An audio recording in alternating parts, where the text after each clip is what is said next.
Dünyanın en hızlı, en güzel, en lezzetli muzlu rulo pastasını yapmaya hazır mısınız? Benim muzlu rulo pastamdaki içinde bulunan muz parça muz gibi değil, kremanın içine karışıyor. O yüzden öncelikle iç kremasını hazırlayacağız. 2 tane muzu öncelikle kırıp parçalayıcının içerisine alıyoruz. Kapağını kapatıp muzları iyice püre olana kadar çekiyoruz.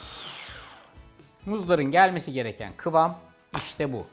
Yoğun, güzel ve kremamsı bir kıvamda.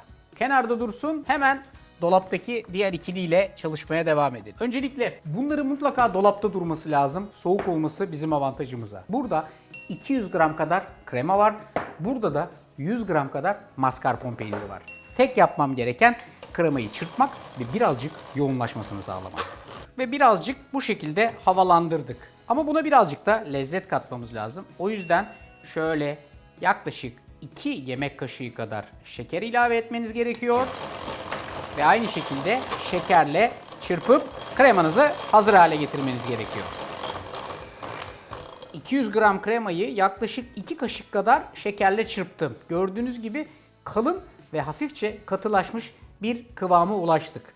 Bu dakikadan sonra mascarpone peynirini de içerisine transfer ediyorum. 100 gram mascarpone peynir içine giriyor ve çırpma işlemine aynı şekilde devam ediyorsunuz. Çırpma işlemimiz bu kadar. Gördüğünüz gibi bayağı kalınlaşmış kıvamda bir krema elde ettik. Eğer mascarpone peyniri bulamıyorsanız koymanıza da gerek yok. Direkt olarak kremayla da gayet güzel halledersiniz. Şimdi bu arkadaşın içerisine az evvel hazırladığımız muzu transfer ediyoruz.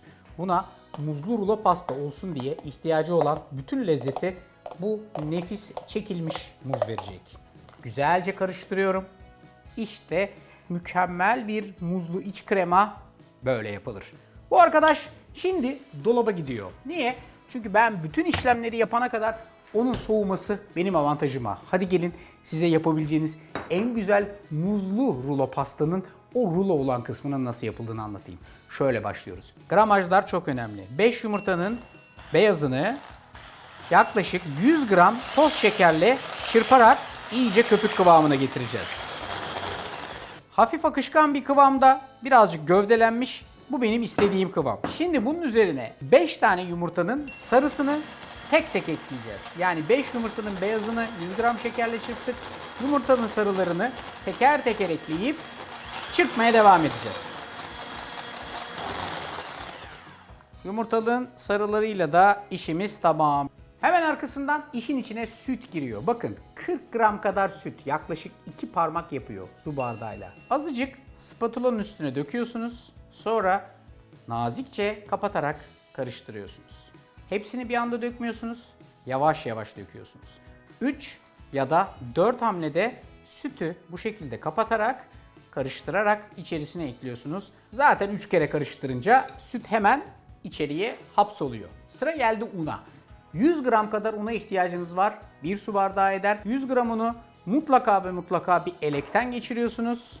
Ve aynı şekilde kapatarak karıştırmaya devam ediyorsunuz. Bu aşamada un biraz blok blok kalabilir. İtinayla, özenle onu kapatarak mükemmel bir şekilde yumurtalı karışımın içerisine yedirmeye özen gösterin. Özen gösterin, özen gösterin. Hiç un topağı kalmadığından emin olduktan sonra yağı işin içine ekliyoruz. 40 gram, o da yaklaşık 2 parmaktan birazcık az ayçiçek yağınız var. Ve az evvel sütte yaptığınız gibi spatulanın üstüne döküp az az ve yumuşak hamlelerle işin içine ekliyorsunuz. Yumuşak hamlelerle, özenle.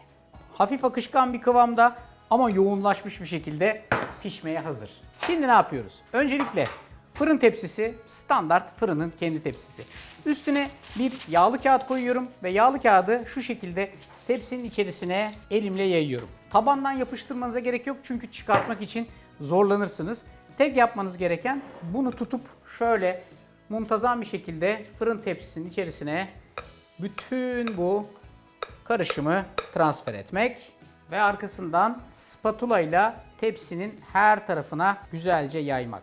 Bu arkadaşı 1, 2, 3 kere tezgahın üstüne vurup bu var olan üstündeki, içerideki hafif kabarcıklardan kurtarmamız lazım. O şekilde üstünün çok daha güzel pişmesini sağlarsınız. Bu kabarcıklardan kurtardıktan sonra gidiyoruz fırına. 200 derece fırın Orta raf ve yaklaşık 17 dakika boyunca pişecek.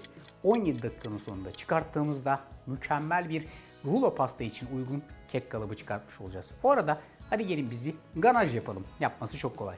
Ocağımızı yakıyoruz ve 200 gram kremayı ısınmaya bırakıyoruz. Krema ısındı ve içine bir su bardağı kadar çikolata ekleyip karıştırmaya devam ediyorum.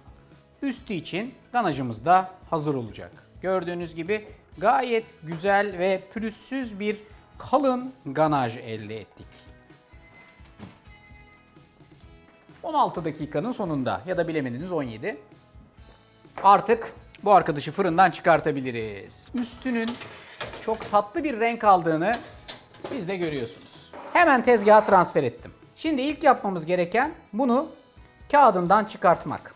Öncelikle tezgahın üstüne başka bir fırın kağıdı koyacağım. Üstüne pudra şekeri serpeceğim. Sonra bunu alıp dikkatlice buradaki kağıdın üstüne çıkartacağım. Üstündeki fırın kağıdını kolayca üstüne ayıracağım. Sonra da bu alt taraftaki koyduğum yağlı kağıdı rulo yapıp bu arkadaşı önceden bir rulo pasta olmaya hazır hale gelsin diye şu şekilde saracağım. Bu sarma işlemini yapıp o şekilde yaklaşık bir 4-5 dakika bekletirseniz tekrardan açtığınızda rulo pastanızın hamuru kırılmaz. Güzel bir şekilde yuvarlak olmaya doğru gider. Bu da böyle rulo pasta yaparken önemli püf noktalarından biridir. Halihazırda sıcakken rulosunu yapın ve birazcık öyle bekletin. Yaptığımız ruloyu tekrar geriye açıyoruz. İlk parça kırılsa bile hiç dert değil. Önemli olan bu ruloyu sarabiliyor olmak. Sıra geldi buzdolabındaki kremayı içerisine transfer etmeye. Cömertçe bu kremayla bütün yüzeyi kaplamanızı isteyeceğim sizden. İçeriye bu kremayı güzelce yayın. Şimdi şu köşe kısımlarından en azından fazla olan parçaları tırtıklı bir bıçakla kesmenizi istiyorum.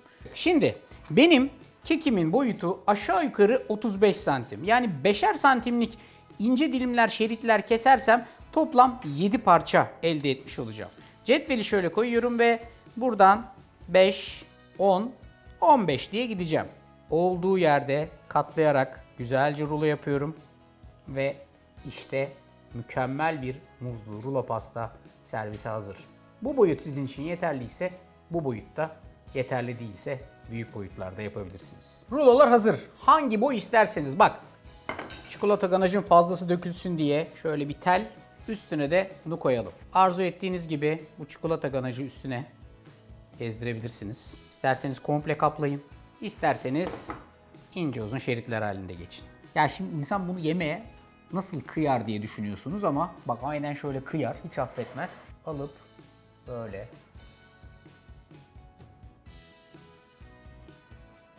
muz kremanın her yerine nefis dağılmış. Zaten kek olağanüstü vaziyette. Şöyle. İşte evde kendi kendinize yapabileceğiniz olağanüstü lezzetli ve süper kolay bir muzlu rulo pasta tarifi. Yaptığınıza asla pişman olmayacaksınız. Hepinize afiyet olsun.